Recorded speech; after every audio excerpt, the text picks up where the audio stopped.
Hello, this is Laura and welcome to the Learning Reading Hub. In today's video, I want to share with you 5 things that have really made a difference, that have really moved the needle in my children's learn to read journey. If you're in the process of teaching your children to read at home, or if they go to school but you're still supporting them at home, this video is for you. The things that I'm going to share are probably not the most common things in the world of teaching reading, so I'm guessing you probably haven't heard of them before, or at least haven't heard of all of them. But as I said, I do feel that they can really help any parent who is teaching their children to read. So without further ado, let's get started. Number 1, mnemonic flashcards. Before your child learns to read, he or she has to learn the letter sounds. There's no way out. This is very, very important. It's sort of a prerequisite for learning to read. Otherwise, your child won't be able to blend the sounds and read words. So developing this instinct of seeing a letter and saying its sound straight away without any sort of hesitation, without thinking about it, or guessing the sound is crucial. But that's easier said than done, right? It may look like a simple task. You know, it's only 26 letters, only 26 sounds to get started, but no, it's hard. Especially for some children, it can be extremely hard. It may even look like they've actually learned a letter sound, you're convinced that they've memorized it for good, and then you go back maybe later in the day or the next day, and it's like they've never ever seen that letter before in their life. That's the experience I had with my youngest daughter, at least. And I know now that this is because the information gets stored, but only for a little while in their short-term memory. And what you want is for those letters, for those sounds to get stored in their long-term memory for immediate retrieval. In some children, this happens in a very natural way after a few repetitions, but for others, it can be a real pain. So what really helped us, apart from the usual things, you know, games and songs and coloring worksheets and things like that, are mnemonic flashcards. I've spoken about them before, I think in a video I did about learning letter sounds. Anyway, these over here are the ones I started to use at the beginning. They are pretty good, they were helpful, but not 100% perfect, at least not for us. There were a couple of things that were causing confusion, so I went ahead and created my own version of mnemonic flashcards. I'm actually gonna be using them now to speak about mnemonic flashcards. So what are mnemonic flashcards? How can they help children learn letter sounds? Okay, these flashcards have a picture embedded in it. So let's see a few examples. So for instance, we have apple, bee, cookie, dog, elephant, fish, etc., etc. My daughter loved these flashcards. She thought they were really funny, and in her mind, suddenly all of those random letter shapes started to make a lot of sense. Why does the letter C have that shape? Oh, because there's a cookie hiding in it.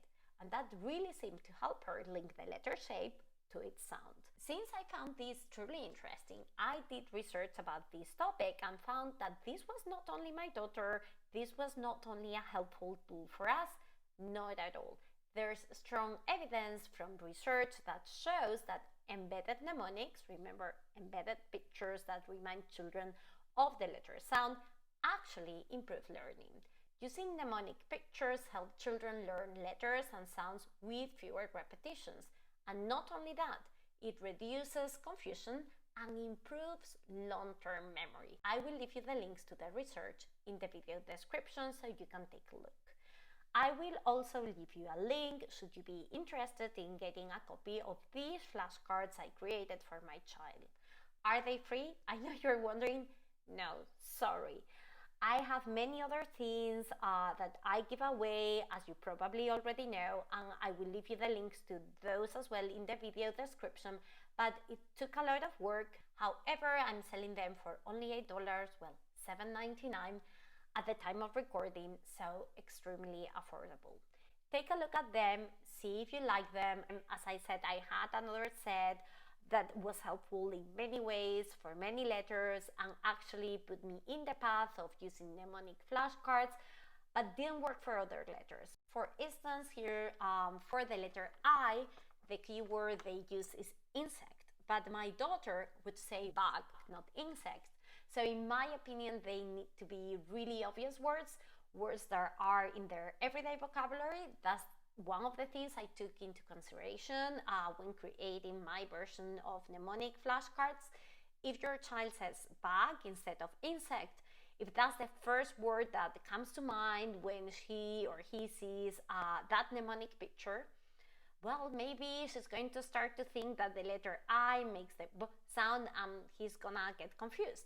So when you are picking your mnemonic flashcards, maybe take that into account. Is this mnemonic picture representing the word that is going to pop up in my child's mind in the first place? Also, since I like to put a little bit of my own spin to things with the mnemonic flashcards I created, I sort of merged what we know about this tool and how it can be beneficial with what we know about children. So what do we know about children? Well, they tend to love colors. So these flashcards are colorful, are cute, are beautiful in my opinion. They normally really like animals. In fact, many children are fascinated by animals. So as much as possible, I try to use animal words as keywords. So for instance, we have elephant, we have fish, we have dog, goat, iguana, jellyfish, koala. Okay. They also love food, especially yummy things. So we have a cookie, we have an apple, we also have a jojo, for instance, over here. That's obviously not something you eat, but it's something children like. So you get the idea. As much as I could, I tried to pick keywords that represented things that are familiar to them and that they like. On top of that, all selected keywords are going to be very intuitive and part of their vocabulary. As explained before, is going to be the first word that is going to come to mind when they see the flashcard. Again, if you're using an insect for the letter I, and they normally call it bug, even if you say, no, you can also call this insect, it's going to be very difficult to break that habit of saying bug. So no complications here. I picked really easy and intuitive words. As much as increasing the size of our vocabulary is great, we're not going to teach them vocabulary with this. What we're trying to teach them is letters and letter sounds. Finally, another factor that I took into consideration when creating these flashcards is trying to avoid words that begin with consonant blends such as GL for glass or GR for grass or BL for black or BR for brick. Why? Well, the sounds in blends tend to be said very quickly. Gl, grr, bl, brr. So it can be difficult for children to tell these sounds apart, to isolate these sounds. So we don't want any sort of confusion with sounds, and that is why I have avoided words where there's a tendency to glue the sound with the next one. Another example, for instance, not with a consonant blend, is the word and. That is not a good choice for the letter A. Listen closely. And. This is not a very clear A sound. One last thing before we move on to breakthrough number 2. Please do not confuse these flashcards with flashcards that have a letter and a picture below or on top, like the one you're seeing on the screen right now. This is completely different. I actually do not recommend using these flashcards at all. Anyway, moving on, the second thing that's been really helpful for us is using symbols and arrows under the words when starting to read. I'll show you an example of what I mean by this. Okay, I'm talking about this. As you can see, we have symbols, in this case dots, to represent the number of sounds in the targeted word, and we have an arrow to remind us of the direction in which reading happens. So your child would say the first sound as he or she presses on the first dot, the second sound as he or she presses on the second dot, and the third one as he or she presses on the last one.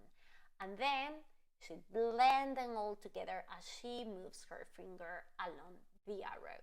You can create your own flashcards with your targeted words. It's super simple to do. Just take some palm cards or a piece of paper or a whiteboard and just do something similar. Actually, if you're using a whiteboard, use whiteboard magnets for the sounds so your child can press or manipulate them, because otherwise you're gonna erase the dots. And be careful when he or she moves his or her finger along the arrow. Anyway, you'll figure it out. So why are these symbols and arrows so helpful? For several reasons, actually. First of all, these dots serve as a reminder of the number of sounds in a word, and the arrow serves as a reminder of the direction in which reading happens. Besides, they add a kinetic element to reading, which is great as engaging the senses, the more the merrier, helps making the learning experience more robust. A twist to this strategy is using an app called Reading.com, which has these amazing digital tactile sliders below the letters. I can't stress enough how helpful this has been for my child. And this is precisely what our breakthrough number 3 is going to be all about. Number 3, using good literacy apps. Okay, so in today's video, I'm going to name my 2 favorite apps at the time of recording for learning to read and briefly tell you why I like them. I won't go into a lot of detail. I have other video reviews in the channel and articles in the Learning Reading Hub blog about this topic. And if interested, as usual, I'll leave you the links in the video description so you can take a look if interested. Of course, I'll leave you the links to those apps as well. So my 2 favorite literacy apps for this stage of starting to blend sounds and learning to read with beginning readers are Reading.com and Learn with Homer. The main reason why I like Reading.com so much is the digital sliders. As I said before, they have really worked wonders with us. I believe they have truly contributed to having that click in the head that my child needed to have to really understand how blending works, and so she could start to automate the process. There are other things that I like in the app, but that's the main one. So that's all I'm going to say about this app in this video. If you want to know more, remember, links in the bio. The second app is Homer. This app is very good, in my opinion, for the development of phonemic awareness, that is, to help children develop their ability to hear the sounds in words. It also allows for a great deal of customization, so it's pretty likely that your child will enjoy using this app. That is a very positive thing. We want them to like the tools we use for learning to read, right? Anyway, again, that's all I'm going to say in this video about this app. If you want to learn more, I recommend you watch my video review about Homer, or you can read it in the blog, in the Learning Reading Hub blog, links in the bio. Moving on to the 4th thing, to the 4th breakthrough, using continuous blending. Okay, when children are sounding out words, the most common way to go about blending that children are taught is what we call choppy or broken blending. This type of blending happens when the sounds of a word are sounded out individually without connection between them. For instance, say this is our targeted word, map. Choppy or broken blending would sound it out like this: map, map. Or this word, cat, cat. There is a short pause between each of the individual sounds in these words. In principle, there's nothing wrong about this way of sounding out words, but it can be quite problematic for many children. They don't seem to be able to figure out that there's an actual connection that needs to happen among all of these letter sounds. That is why there are so many strategies trying to solve this issue. For instance, use your arms as you say the sounds, or stretching your hands as you say the sounds, right? And that's great, but there's a better option. It's called continuous blending or smooth blending. With smooth blending, you sound out the words in a way that all the sounds are smoothly connected to say the actual word. Smooth or continuous blending would sound something like mad, mad. This is what I call the hold the sound technique. Don't just say the sound, but hold it. It's been a real game changer for us, so I recommend you try it out. I actually have a couple of videos talking about this in way more detail, so if your child knows the sounds but then he gets or she gets all confused when he or she has to blend them to read words, he just can't figure things out, I strongly recommend that you watch those other videos as well. You may have some aha moments. By the way, side note, I first learned about this technique in the Children Learning Reading program. This is a very good program to teach your child to read at home. In fact, it's one of my favorite ones. But anyway, story for another day as well. If you want to know more about how I use this program to teach my first child to read, I will leave you a few links in the bio as well for you to check out. Let's move on now to breakthrough number 5. Sight word instruction using phonics principles. Wow, this is a big one. Okay, as you probably already know or not, sight word instruction is normally totally disconnected from phonics instruction. So reading instruction normally goes like this. On the one hand, your child is learning basic phonics principles, and in order to put his or his skills into practice, he'll be asked to read really simple words, very regular CVC words such as cat, mat, dog, hop, top, log, etc. But on the other hand, completely disconnected from these phonics lessons are sight words or hard words or high frequency words. People call them different names. The most common way to introduce high frequency words is by frequency order. The problem is that some of these super frequent words follow more complicated phonics rules that your child has not learned yet or are irregular from a phonetic point of view. In other words, whether the phonics rules that rule these words have been taught explicitly to children or not is not taken into consideration. So what happens then? Well, children are normally just asked to memorize these words without having a proper understanding of their spelling patterns. This can be extremely confusing and very taxing on their memory. So what can we do? I'm not saying don't teach them very important sight words like thou or you or a or is or was, especially if you're already reading books.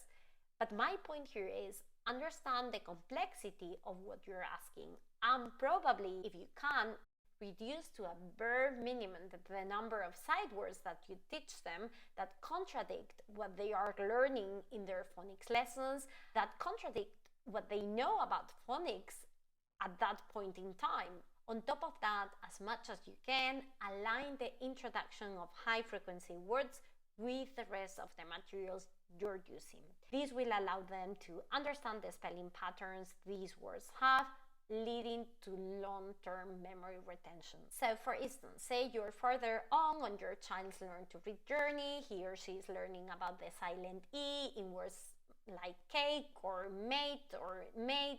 Well, at this point your child will be able to sound out many so-called sight words without the need for memorization, just applying the rules he's learning or she's learning in his or her phonics lessons. In this material, the Phonics Mastery Word List, I actually share with you a sequence for the introduction of high-frequency words according to phonics principles. Well, this list is way more than that, but giving you a sequence for the introduction of high-frequency words according to phonics principles is one of the things you'll find in this list.